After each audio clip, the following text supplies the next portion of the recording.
ole tu ma chuan organic compound zinga functional group pakhat alcohol ka se dona alcohol chuan functional group OH ane common name alcohol ya IUPAC ma be chuan ol yela mani alcohol omna functional group akan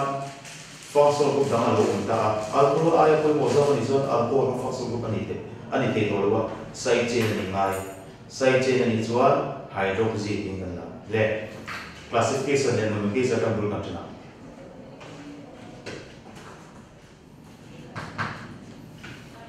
le classification kan te hian tang kaina ni dona common name kan sia dona classification ni poi modi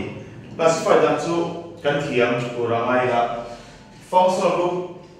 OH zone 2 carbon atom hian carbon atom dang exam nei kha kha fil zone tuna hi compound number 5 ma chuan OH zone 2 carbon atom hian carbon atom dang pakhat pahnih pathum ani chuwa chuan hi compound chu tertiary alcohol ania compound number 4 la OH zone 2 carbon atom hian carbon atom dang pahnih ania chuwa chuan secondary alcohol compound number 3 la OH zone 2 carbon atom pakhat hi hian carbon atom dang pakhat chaw ania chuwa chuan primary alcohol ania compound number 2 OH zone 2 carbon atom hian carbon atom dang pakhat chuan hi pui primary compound number 1 la chuan OH zone 2 carbon atom hian carbon atom dang eng ani chuan primary alcohol simple zo methyl anti ania le kha classification chunia tuna nomenclature kan ena nomenclature hian naming the compound ina common name nenga IUPAC name nei ko ka hela common name kan ti IUPAC name kan ti han dang na tam ta kan ya chung zinga fiat langsar zual te chu common name chuan carbon tom ong jong chu kha arwal lam thinani carbon tom pathum ong ni chuan propane kan lama pani ni chuan butane paga ni chuan pentane kan lam thinani IUPAC name a be chuan carbon tom ong jong chu arwal kan lam lo a oma tama a ong ho jong jong tama in some sabera along this carbon chain na thangkin carbon tom pangalo umta a pangazinga pali zom ni chuan in some velo pakhala chu side chain anga la kan thi common name a hian alkyl alcohol ke lam thinani alkyl what khat alcohol what khat dang what ni thina amar IUPAC name a be chuan alkyl alcohol kan sama alkanol what khat kan siamani chuan IUPAC name kan hriat tur hi thil poi wa de pali roma functional group kan ti te double bond kan ti te triple bond te side chain thil pali poi wa de ko mani chung pali zinga poi wa ber side chain chu prefix ania a compound bu chanan kan jiak thi chuan ni functional group double bond triple bond side chain pali zinga pakhat chau omani chuan carbon tom kami functional group ko double bond triple bond side chain khamho omna khan number claim ani tu azom tu carbon to khan number claim ani tu ne chu lowest set of locant rule kan mana ai bokai chuan common name a hian nomenclature hem classification em pui mona nia I classify kha compound tertiary ni chuan common name a tertiary ki kan sia kanga secondary ni chuan secondary kan sia kang thi pathum ma chuan zero her tu wa tertiary ong pa primary kha primary kan sia velwa I o tu thil pathum kan hang thei ni carbon te kha a straight ni a branch ti ha da na a straight ni chuan straight and dira small n te ka hang thei na branch la khan thil che ni kan dei dia single branching and double branching single branching ni chuan ISO kan hanga double branching a chuan neo tinggal pangani neo chuan IUPAC ne ma chuan antenna functional group double bond triple bond side chain thil pali zinga pakti kha omani chuan numbering kan penge nge don ni pathum pali zinga pakha chaw omni chuan numbering pe khara kha atulo ka bon ton pathum chena chama pe ga pahni a chuan mai lo le common name ne china common name ma se tu alkyl alcohol ani don kan ti kha heta alcohol compound number 1 alcohol compound carbon ton pakhat onna methyl ani chuan methyl alcohol in a common name ania IUPAC name ma chon ka se tu wa khat ni don alkanol in akal dona mithal group le alcohol group kan zum do na chuan heta he carbon atom pakhat a oma pakhat na chu methane ti kan tia functional group alcoholic group OH group oma all til to do na heta methane o thi zum do na chu ta poi mo ta chu voel kan tia A E I O U voel hi a dun thi lo a lo ve ve thi lo bo pakhat ta o mai ni tura methane to na e ya voel ni asam tu tur all o hi voel ve to ni wangin dun thi si lo methane na i ha a lo mai ti khan izom chuan o el ba na methanol lo ni don ni le compound number 3 1 ang khan alkyl group carbon atom pandi onla ethyl group ko nga ako mo ne ba ethyl ko ko ni IUPAC ne phanen le nga carbon atom pandi onla chi ethane kan dia functional group hydroxyl group OH group ne bangin alcoholic group ne ya all khan sum dola sei tong khan ei voel ne voel ka thoni chuwa chuan dun thelwa ethane e khe replace nga ethanol along ni doni chuan compound number 3 a hian carbon atom pathum om common ne ma chuan carbon atom song kha arwala lang ne to ni kha carbon atom pathum om alcohol group chu amin chu propyl ni propyl alcohol compound number 4 he kan spam compound number 4 a ko carbon atom pathum thu om 3 le 4 a chu compound 3 le 4 compound a carbon atom pathum ve ve ora propyl ve ve lo ni ha propyl ko ko ti ve ve chuan a hingin ama a compound ni ang si lo wa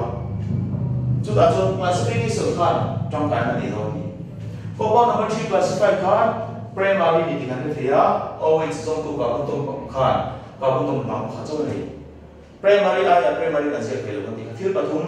small n mo isol on dio kan ma chu mi kan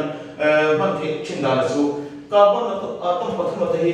isotope straight chain di kan thia ato ka function ko chuwa chuan carbon atom pathum ta chu straight chain ani ti an na small n ka ma n propyl ko ti ni chuan number 4 a hian i classify kan secondary ni secondary chuan secondary propyl alcohol ni tu ro ta kan ni amar chu secondary tertiary ha sia tu chuan carbon atom pani amai kan ti thura chu pathum ani wangin a compound secondary ni ma sila branching ang ka zilai single branch ang ka zilai hetia apya alcohol group ka branch single branch se ran chuan ai so n propyl alcohol kan ti le isopropyl alcohol da ma chu n ni na n ti le chu straight chain iso n ti chu single branch ani le IUPAC ne ka sia le hona carbon atom pathum ania functional group double bond triple bond side chain thil pali zinga pakhat chau ko mani functional group chau chuanin he functional group hian number claim ani the lowest set of locant a follow don ka dia number hi follow the pen is 1 1 2 3 functional group number 3 ro a reverse so pen is 1 number 1 ro chuwa chuan thilai ku ra te ti kan thia a reverse ani carbon atom pathum chu propane ani amar chu azom tu tur kha alcoholic group all ani eu wangin o kha voel se voel thia lowa functional una chu kwa na nia propan heta hian propan one all one ka zia thana one ka zia lo chuan carbon atom pathum owa alaya omle ato ka bol om khana tanglam the carbon atom pathi omna chuan pathi se so lo thilwa ama so kan hum so ba ko sel numbering action so thilo number 1 ni ta so le popa number 4 a hian number 4 ka ko to pathum ona ai ni se ma chuan o so so ta in so se per ka thola pathum te hi 1 2 3 so the chuan function pe number ka pe nga ka ko te number 10 ani number 10 ke khani ani hi do na ki ha 1 2 3 ka ti chuan number 2 do na 1 2 3 is also is only one number 2 to so one forward number reverse so pe khan adam lam so number 2 pe lo so one so in point ka pe 1 2 3 ka is 1 2 akan alcoholic group le carbon tom pathum chu propan 2 on lu ta ko propane e ko replace awai o ko wel ni bangin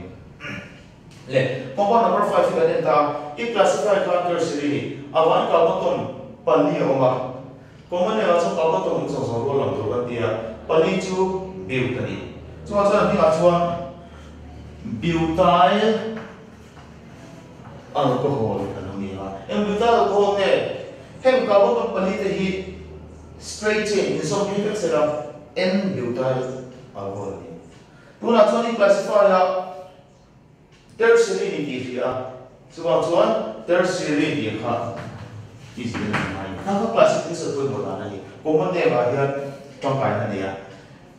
le IPCM ka chuan carbon tom pali si nga hian in some shape ka thang do la 1 2 3 that is 1 3 hian ni som ve lo pali si nga thang chu zom hei la tel hu ni chuan 1 2 3 hian hei 3 hian ni som ve lo chuan pali ma se pali si nga chuan pathum chu zom ma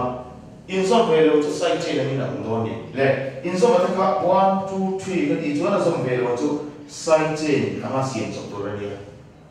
chuan tu la chuan functional group the one to go on sai che pali si nga pa ni khawng to heta hian functional group ne ta sai che kami abu mo dan ta han functional group ko mo bera sai che ko mo lo bera chuan chuan hei hi ka da ko mo so do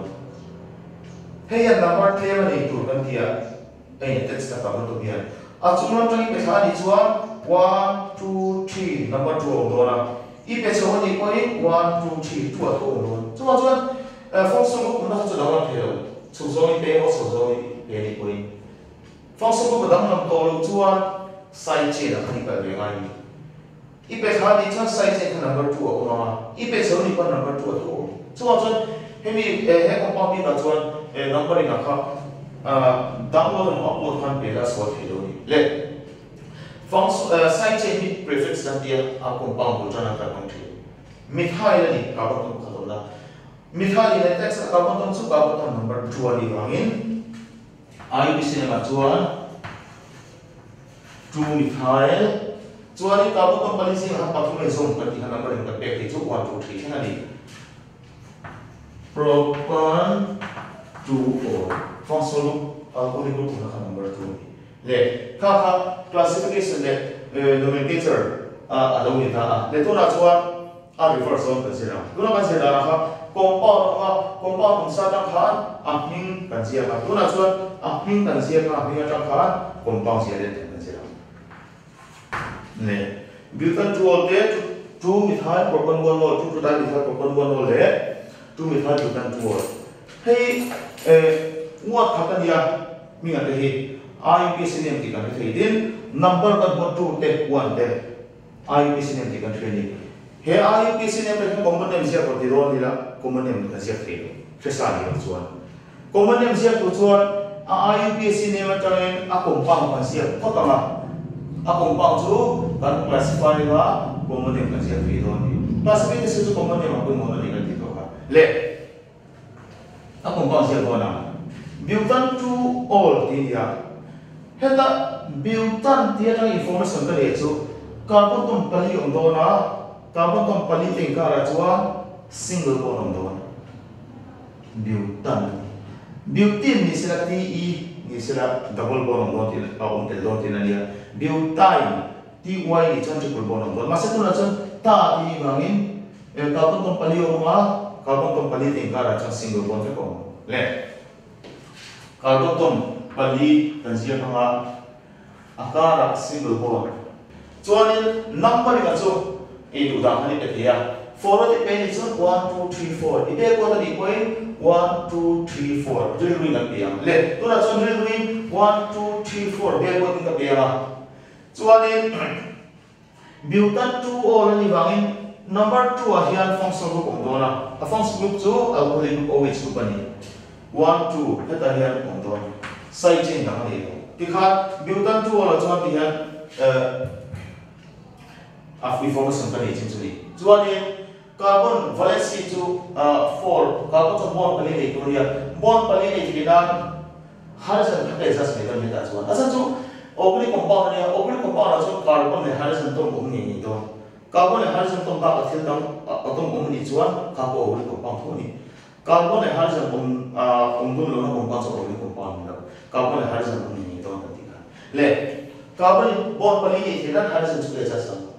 he carbon tôm hiện bond pakhat này đó pali thì chuan bond atom bắt thum là hydrogen tôm bắt thum là đó he carbon tôm hiện vậy là mà những cái bond khác về đây á bắt như này đó pali thì chuan H tadi ada lima. He carbon tôm hiện bond pakhat pali bắt thum là đó và anh ấy đó cái pali thì chuan H khác cho mình đó chuan he carbon tôm hiện bond pakhat này đó hydrogen tôm bắt thum là khác pali chen le Newton two also hey hero kita common name is here to na in classify as mai le classification ko consider to always zone to carbon tom dang sa men ding ma ka thila ma pa ni chuan he compound is second le tang ko ko le common name is here to na avan carbon tom pali ma common name ma so carbon tom ding sa ka ro le lak to pali chu butyl alcohol ni and butyl alcohol में it classify as secondary area compound number 3 का ने तो compound number 4 का ने तो secondary तो नहीं हमारा जो carbon तो प्रथम वाली वाली secondary नहीं तो मासेला iso single branching kan sia ta kuna जो carbon तो बड़ी थिंग तो secondary butyl alcohol ले 2 methyl propan bond और का ने लेगा 2 methyl ही side chain लिया propan bond और heavy propan kana information kan itu pro nia carbon tom pathum don propan nia heta e kan bugian carbon tom pathum te ka ra single bond don ti asini ne carbon tom pakhat pahi pathum ka ra single bond oma chuani number ka value ka pia backward ka don 1 2 3 ka pia chuan number 2 side chain oma side chain chu methyl ni he carbon tom number 2 ni methyl chu CH3 chuan functional group alcoholic group number 1 over 1 ka he kan ti to ka always ka ti khan he ka ni dia chuan carbon bond pali ni thena ha sin chu da chu do he carbon to hen bond pakhat ni tua pali ni tu chu hydrogen pathum la lenga H3 ya he carbon to hen bond veina ma pakhat ding ma pakhat chu ma pakhat ni ya pathum ni to chuan H pakhat la lenga he carbon to hen bond pali ni tua veina ni ding ma pali tu chuan H pa le common name ka sia le do na ka classify lai ni always so tu carbon to hen carbon to dam he chu ni aso chuan chuan he chu common name primary a to ka primary na hong lo small n o iso ko nio ka ki to le avale carbon to pali o ba common name ka carbon to kun zo to kan ko to butyl ni to na ni na chuan butyl alcohol butyl alcohol में so classification का primary की दरिया carbon to pali te hi straight in some even ni sila n butyl alcohol small n amar to single branching हम बात करेंगे single branching से ना chuan iso butyl alcohol ले 2,2 dimethyl propan 1 over 2,2 dimethyl हेता है side chain पर ही लिया side chain पर ही so carbon to pali na oma pali na oma side chain ते so dimethyl methyl ले के propan carbon to pathum oma carbon to le carbon to ka single bond don ti khale ta pakhat pali pathum really number ko ta 1 2 3 be ko tin ke carbon to pali na ya side chain pali ni do na methyl le nga methyl ni ko 2,2 dimethyl chuan propan 1 all 1 again functional group always on dona ka information ka ni chu ta chuan carbon bond pali nei khena hydrogen ke cha he carbon to bond pakhat nei to hydrogen pathum alenga he carbon to bond pakhat pali pathum pali nei to hydrogen to pali ti to ta chu he carbon to bond pali nei ga hydrogen bond pali le common name ka sia le do la carbon to bond pali le do yang classify ta always so to carbon to dia carbon to da so ni so what the point primary panga kat ni thum ni nga panga dia carbon to panga un chu pentil kan ta pentyl alcohol cho ni phot do na pentyl alcohol ke ni panga te hi hian izong hydroxy pentyl alcohol do na single branch ni chon isopentyl alcohol ni do na amar chu na chuan panga si a pa thum izong ma pa ni ka branch ni double branch ni chuan chu double branch ni te na neo pentyl alcohol le compound hoi bera chuan IBC ni hoi bera chuan 2 methyl butan 2 ol ania side chain ania side chain chu carbon atom pahni na oma a side chain chu methyl ani butan atang information ka nei chu carbon atom pali oma carbon atom pali te ikara sing do bon to kha ni thum ni tikhan pali ania pali te ikara sing do bon oma chuan number pahni na hin side chain ani methyl group real win back bottom the play 1 2 3 4 number 2 again side chain oma to methyl group ani so ale functional group alcoholic group number 2 athu hen number 2 hen always oma tikhan horizontal ke chasto bond pakhatani a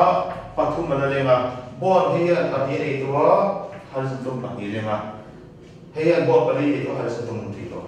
that's heta hian bond pakhatani a horizontal pathum ka bond pali lo ni che le common name ka se do ka classify le nga ya always zon to carbon atom hian carbon atom dam pakhat pani pathum ani chu ka chon hi tertiary alcohol ani chuan carbon atom ong so carbon ka lang dora pakhat pani pathum pali panga pakhat pani pathum pali panga ong chuan ni ang thi han pentyl alcohol ko chu ni ha pentyl ko nge i classify che ka tertiary hi tertiary pentyl ko pati ani le compound number 8 ne dan hi kan sinam compound number 8 ta hian carbon atom pakhat pani pathum pali panga oma compound number 9 la carbon atom pakhat pani pathum pali panga ni le C5 alo ni compound number 8 la horizontal ni kau na pathum paru papua so pati oma heta po pathum panga paria so pakhat so pati 8 so pati oxygen atom pakhat ve compound number 8 ke nai chuan carbon atom panga ve ne horizontal so pati oxygen pakhat formula nam chi amor chu structure hi taula ai nam lo ni compound chemical formula nam si structure nam si lo ek wa in ang lo nge kan ta methyl group nam chi a second mi a carbon atom a hian C hian H ne lo heta chun H pati nei horizontal pati arrangement hi nam lo tin heta C na nei lo chu methyl group ka heta chun nei heta kon nei kam C le H atom ko group of atom pati heta atom mo group of atom te in term dan dang lo wa ma compound pati lu chu khanita chu isomer pati isomer pati chu compound pa hi mo ai dang formula ang C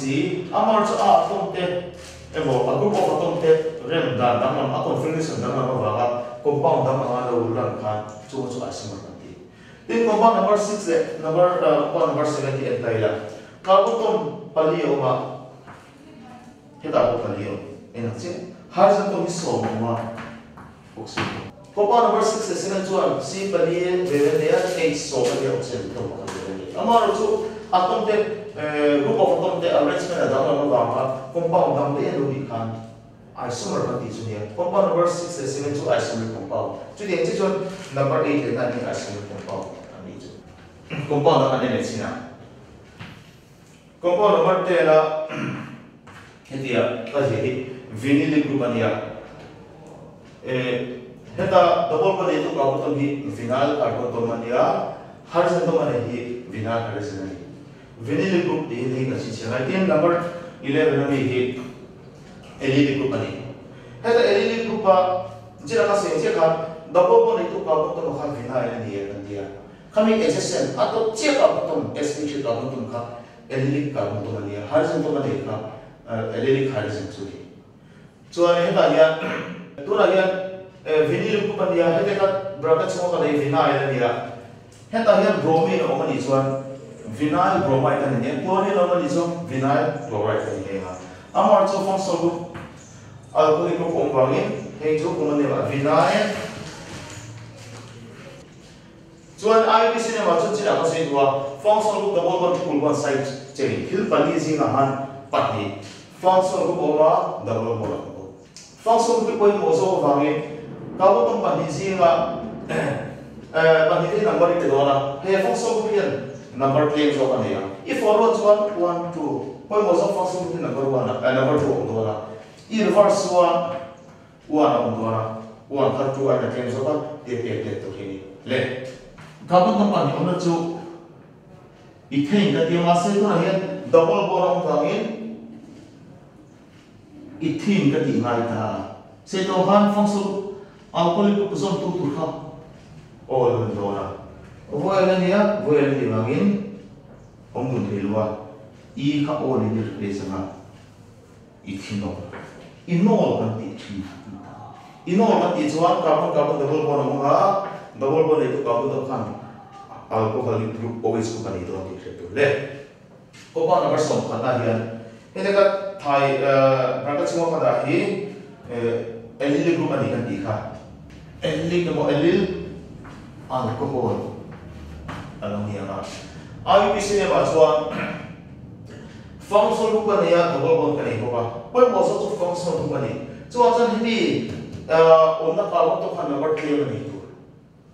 heta he 1 ka pera 2 ka pera tiam 3 ka pera ta mai case ne kata chuan heta hian alcoholic group no hian halogen chloride lo unta sela halogen is side chain in functional group ani so the side chain hi double bond I ku mo so ka dia side chain en lo hian double bond I ku mo da to na condition as well so the double bond on number 3 ani 1 2 3 double bond number 1 chuan side chain chu prefix ani abul container ni thina 3 toro propyl ani to na ma chu tora chuan alcoholic group functional group omio wangi double bond ai ka tu mo to na number 1 ka pera double bond chu number 2 mai le side chain ani lo wa carbon to pathum ani ya propania double bond kha wa le tu ka ra uno wa la uno tu le chi ka ro ti zo kal ni wangi tu om ti na ni 2 I khala ti chawa acha jo functional group number 1 ora 1 a hian alcoholic group all on wangin voil ni thilwa hi um do mai pop 2 and 1 all in na to ni le copa number so pa ni hi common name to ethylene glycol dinia number so ba thum nei by 0 ni dihydrogen ta kata hian hydroxyl group pati om always group pati oma carbon functional group pati oma heten 1 2 ka pek chuan 1 la 2 om do na I reverse ni 1 la 2 do do so chuan heta chuan number pek so thilwa carbon pati oma carbon pati om wangin ethane ka tianga chuan functional group alcoholic group una chu number 1 le 2 1 ya 1 2 alcoholic group pakhat chu all ka ti thina voil ani wangin voil ni box e om du thei sela hi ta replace thi mas tu na chuan alcoholic group pa hi ni thua all ni loin pa hi chu dai ka hong don diol d hi voil ani lo he chu ni ngai do tu na chuan ethane e ka replace thi to ethane 1 2 diol ti mai le compound number 30 na control fa thu khan carbon to bi avai pathum om functional group pathum kan ne ya carbon to pakhat le pan na le pathum na alcoholic group pathum ni wangi all ni tolwin pathum chu triol do na triol ti kha voil ti lo wangin carbon to pathum propane na ato ka i kha ka replace ti to lo ni chuan propane om na chu functional group 1 le 2 le 3 oma propane 1 2 3 le compound number so nei kan tai la tin compound number so ba ni nei ka modify heta hydrogen pa ni zero pakhat kha heta mi ka da ema CH2 ni chin kha CH3 lo ni anga always on le chuan carbon kan bond pa ani dona ani ai lo ni ti lo chuan H pa ni la pe wangin OH ka H pa da ka da pi ve ma da ni OH C khan H pa cho ni do H pa ni jang patal to amar chu OH ka pa ini le heta hian functional group pa hi oma OH pa hi oma in diol ti do na diol D ka wel ni do wangin ka to pa ni a ethane ni ka replace ma yo number in ha 1 2 pati ha 1 ale 1 if follow chuan 2 available to na atang zo ka atem to ni kan the low set of logen le heta chuan a mi ga chu ethane 1 let us say kan sia na sang zo ka chu he compound as stable lo ni inorganic compound here always attached to carbon atom having double bond as stable lo then compound number 1 to 13 kan sia to khan carbon atom pakhat khan alcoholic group OH group pakhat chaw ni compound number 12 and 13 ko kanin da he an OH group pakhat chaw ni a compound atom OH group pati oma ta ko pathum mo ama chu carbon atom pakhat khan OH group pakhat chaw ni ron khan ang ho stable ni heta ethane 1 diol kanin chuan he carbon atom hian OH group pati ni ya chu chuan he compound hi a stable lo ni physical chemistry as one square bracket represent here concentrations in here. I'm also organic chemistry as one square bracket kan ta unstable compound unheterogeneous. Let here compound is stable kan a stable form ay rearrange so in CM to.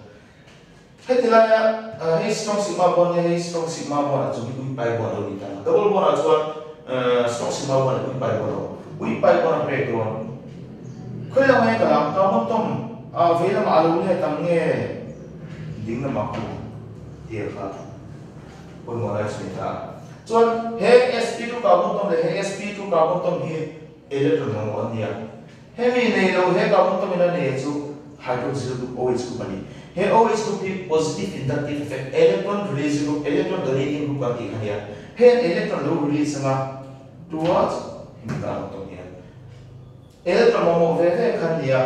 Masa he carbon tom chu heta OH group kan electron lo supply amo mana hian so to ni he carbon tom so ka hi electron supply to nei chu amo mana sa ha na hian aliat to ti chu ani he carbon tom hi electron ni na chu san ti na he electron mo tin na din do na electron deficiency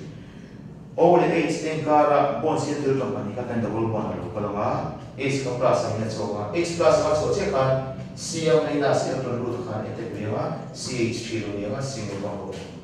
CH3 single bond ma C mewa CH pakatan ya double bond lo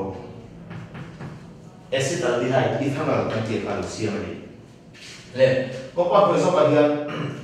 carbon to pakatina hydroxyl group pakat OH group pakat ni chuan chung compound chu stable amar so carbon to pakatina OH group pakat item pahniya ma pathum ni chuan a stable tree. A stable form ay dehydrate tree. Water molecule eliminate ang atsuwa kuma ano stable to ni. So water molecule suwa na hi OH minus hydroxyl ion atsuwa puta ang sa step number 1 so yung compound ang carbocation C plus yung plate so yung H plus atsuwa tree. Kula po yan heta OH minus atsuwa puta nga tahan C plus C na plus na ituan carbocation na dia electron mamotin natin electron deficient ani chuan O le H ten carbon sin electron kan lu pala nga H plus min so ka H plus ang so ka hydroxyl ion OH minus so ko hin combine na there is something wrong le CH3 C here H pa so ni to chuan dinaya hydroxyl group chi ha carbon group double bond O to dikha ethanol acetaldehyde kan ti boka asiam ani chuan thaduna ba zela ka functional group alcoholic group ani kan tia common name cha alcohol ti lam chen ni alcohol IBC ma chuan alcohol all ti lam chen ani acha chu sai che na ma cha ani do la functional group ai ko mo so ki thin ni functional group ban ni singa poi mo ber chu carboxylic acid RCOH kan ti kan dia chuan apa hina pathumna palina pangana chuan carboxylic acid derivative acidic anhydride ester acid hila le amai kan ti khania chuanin parukna aldehyde oma pasarina ketone pariatna alcohol lo lang le chiani chuti ni chuan hei carboxylic acid apoi mo ni sumita heta hen alcoholic group na functional group ani kan ya hei alcoholic group ani ya alcohol kan ti chena ka hei carboxylic acid oic acid kan ti carboxylic acid apoi mo gara chuan apoi mo wangin hei functional group ang athang na poi mo lo so